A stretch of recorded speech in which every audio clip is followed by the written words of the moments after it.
boasted. Oh, yeah, buddy.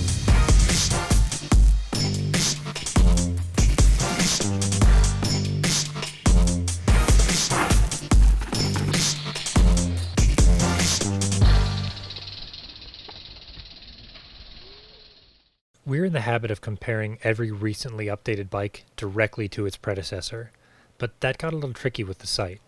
It's a different beast, but Norco took a painstakingly centered approach to bringing this near-perfect bike into the next decade, and we brought one to Park City, Utah to find out what's new.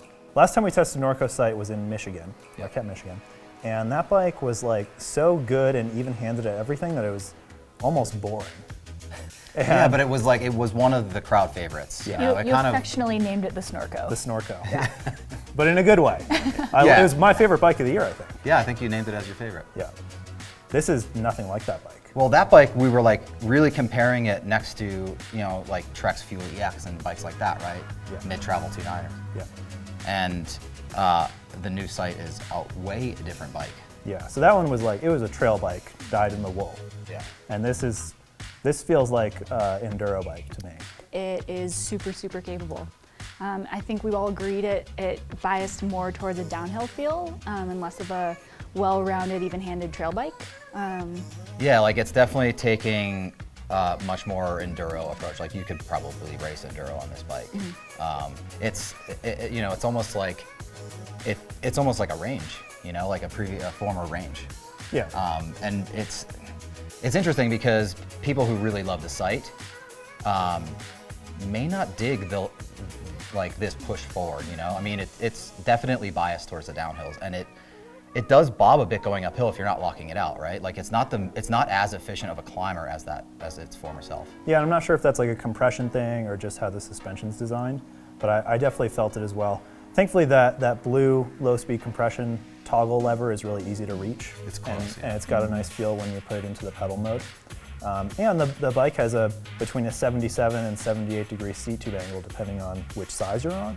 So you're in a really nice, comfortable climbing position. So you can just sort of settle in and spin up the hill. Yeah, it's got a modern seat tube. And I think that whatever bob you experience on the up makes it totally worth it on the down because that bike is so fast. Yeah, it's really like stable feeling and very planted, which it is a fairly heavy bike. It's like 33 and change. Yeah. But you know, it's just got this nice planted feel. The rear end like generates a lot of traction. It's very supple, which is sort of the flip side of the extra bob you feel on the uphills. Yeah. I mean, it really is worth the climb, you know? Like, you're rewarded for it for sure. Norco didn't take this rather drastic evolution to the site lightly. Those seat tube angles that we always harp on about actually change depending on frame size, keeping taller riders from suffering the exponential effects of their weight being cantilevered off the back. And that's not the only size-specific feature on the site. It's got lots of confidence, and it's a nice long reach. You feel balance on the bike. And what I really like about what Norco does, and they've been doing this for a little while, is how like every size bike has a different chainstay length. So they're making the front center, rear center ratio kind of the same throughout all the sizes. And I think it makes it feel balanced for all different size riders, right? That's the intention. And then they also run like different tube sets. They lay the carbon up differently and stuff for different sizes as well because they want to make the bike flex the same for like lighter weight riders and heavier riders as well. And it sounds like they did a lot of research into this bike specifically, right? Yeah. To make sure that it was like good for every size. Yeah, I mean it's a full ground up redesign from its the former site. So they've worked on suspension kinematics, pedaling. And they've retooled all the geometry to make it more modern. It's almost a 78 degrees seat angle on like the larger size bikes, and like going up really steep climbs. It's awesome at that. Even though it doesn't have the best pedaling platform naturally, when you have it locked out, the thing will go up anything really. Like it's a really good all mountain bike. But I would not put it like in the trail category where it used to be. Like it's definitely now an all mountain sort of enduro. For sure. It's got a 64 degree head angle in all sizes with a short offset fork. It's a 485 reach in the large, and it's got 440 mil stays in the large too. So like it's a big long bike. It's like a 1262 wheelbase. Yeah. And you definitely feel that. On some level, I almost wish, I like that they scale the rear center of the bike for each size, but I wish that they had started a little shorter.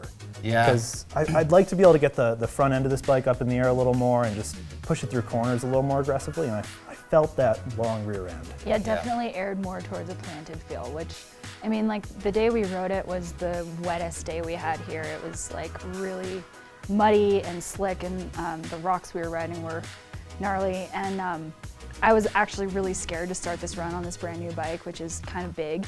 And by the end of it, I was stoked because it was so stable. But I think if you're looking for that poppy manual feel, it might be a little less what you're looking for. Yeah, it's a sender of a bike. Sender. For sure. Yeah.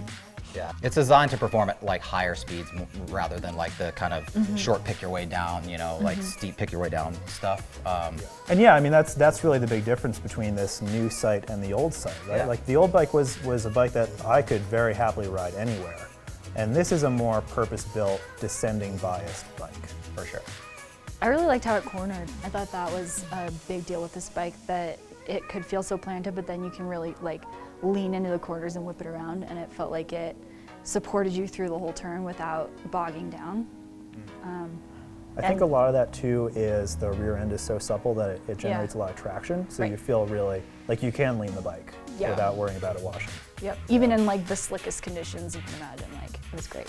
Yeah, it was definitely like when I got on the lap, it was kind of intimidating, you know, because everything was so slick and everything. But then I just looked ahead and I was like confident, you know. I was like, oh yeah, I can definitely go down that. It was one of those bikes where you get on it and it's kind of like you kind of know what it's going to do already, you know. Yeah, I think we all noted that like the minute you threw a leg over it, felt like natural, felt like how a bike should feel. We consider the Sight to be an endurance rider's enduro bike now that it took some serious steps toward the gravity end of the spectrum.